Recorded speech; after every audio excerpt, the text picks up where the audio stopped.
Assalamualaikum warahmatullahi wabarakatuh.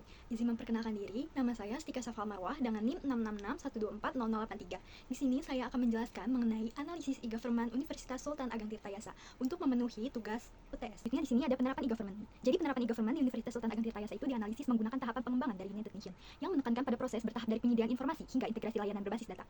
Pendekatan ini dipadukan dengan prinsip e-government menurut Peter Will and Jan Wiros untuk menilai kualitas tata kelola digital yang menemukan prinsip utama. Yang pertama ada sampel. Sampel itu mudah digunakan. Yang kedua ada transparan. Jadi di sini tuh transparan itu artinya terbuka. Yang ketiga ada kecocokan. Jadi kecocokan itu adalah sifat kebutuhan atau kompetensi. Jadi penilaian itu tidak hanya berfokus pada pengembangan teknologi, tetapi juga pada kualitas layanan yang disediakan. Baik, yang selanjutnya ada tahap informasi. Jadi di sini tuh website Untirta menunjukkan kinerja yang cukup baik dengan penyajian informasi yang relatif lengkap dan mudah diakses. Struktur halaman juga sudah saling terhubung sehingga memudahkan navigasi pengguna. Kondisi utama, yang pertama ada informasi akademik, profil, dan layanan tersedia. Yang kedua ada tersedianya pilihan bahasa Inggris. Yang ketiga ada kontak institusi yang jelas. Yang keempat ada update informasi yang cukup rutin. Terus di sini juga ada analisis berdasarkan prinsip. Jadi di sini juga ada simple, yang artinya navigasi itu jelas dan mudah dipahami. Yang kedua ada transparan, yang artinya informasi itu lebih terbuka dan mudah diakses oleh pengguna. Selanjutnya di sini ada mind map e-government Untirta. Yang pertama itu ada prinsip e-government oleh Willy and Rose. Yang dimana di situ itu ada tanggung jawab yang jelas, ada tujuan organisasi yang terukur, dan ada pelayanan publik yang sinergis. Selanjutnya yang kedua itu ada analisis website Untirta. Jadi yang pertama itu sudah ada kemudahan navigasi, terus juga tersedianya fax dan juga kontak email atau WA, terus juga ada update informasi cukup rutin yang menunjukkan tahap informasi itu sudah berjalan dengan baik. Nah, yang ketiga itu ada mekanisme dan tata kelola. Jadi mekanisme dan tata kelola itu sudah mencakup ada keputusan IT yang cukup jelas untuk stakeholder, terus juga ada ketersediaan informasi publik. Yang ketiga itu ada melibatkan SDM IT yang kompeten yang mendukung pengelolaan sistem yang efektif. Lalu yang keempat ada tahapan e-government. Jadi di sini itu ada informasi. Informasi itu mencakup website itu menyediakan informasi dasar. Yang kedua ada komunikasi yang respon interaksi, terus juga ada transaksi yang dimana layanan pembayaran.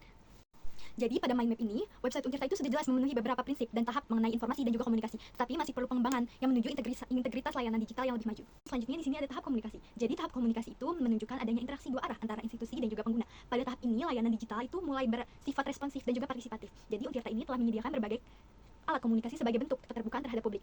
Hal ini menunjukkan bahwa institusi itu tidak hanya menyampaikan informasi, tetapi juga membuka ruang interaksi. Jadi fasilitas yang tersedia itu adanya email yang resmi, adanya nomor telepon, terus juga media sosial dan layanan unit yang terkait. Dari perspektif prinsip, kinerja ini mencerminkan transparansi dan juga kecocokan. Namun efektivitas komunikasi ini masih belum optimal karena belum adanya sistem yang integritas untuk mengolah respon dan juga feedback pengguna. Yang selanjutnya ada tahap transaksi. Jadi pada tahap transaksi ini menandai adanya layanan digital yang memungkinkan kemudahan melakukan aktivitas secara langsung, seperti pembayaran dan pengajuan layanan. Di Untirta sendiri, layanan sudah memulai mengarah ke tahap ini, tetapi belum sepenuhnya terintegrasi dengan baik. Pengguna masih perlu berpindah ke platform lain untuk menyelesaikan proses layanan. Kondisi ini memungkinkan yang pertama itu informasi pembayaran UKT yang tersedia, terus juga prosesnya itu belum dalam satu portal. Terus yang ketiga itu ada proses perpindahan sistem.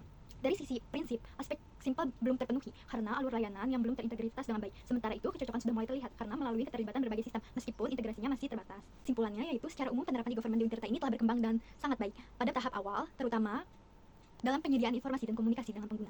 Namun, pengembangan pada tahap lanjutan masih menghadapi kendala khusus dalam integrasi sistem layanan dan efisiensi layanan digital. Kondisi utama itu yang pertama ada tahap informasi. Tahap informasi ini sudah baik. Terus yang kedua juga ada tahap komunikasi yang sudah berjalan lancar. Yang ketiga ada tahap transaksi. Tahap ini masih belum optimal karena berbagai kendala. Untuk meningkatkan kualitas layanan digital diperlukan penguatan integrasi sistem dan penyederhanaan layanan. Rekomendasi yang pertama ada penerapan single sign-on yaitu SSO. Yang kedua ada integrasi layanan dalam satu portal. Yang ketiga ada pengembangan open data. Yang keempat ada standarisasi sistem digital. Jadi dengan ini langkah tersebut menunjukkan bahwa e-government ini dapat menuju sistem yang lebih sederhana, transparan dan terintegritas.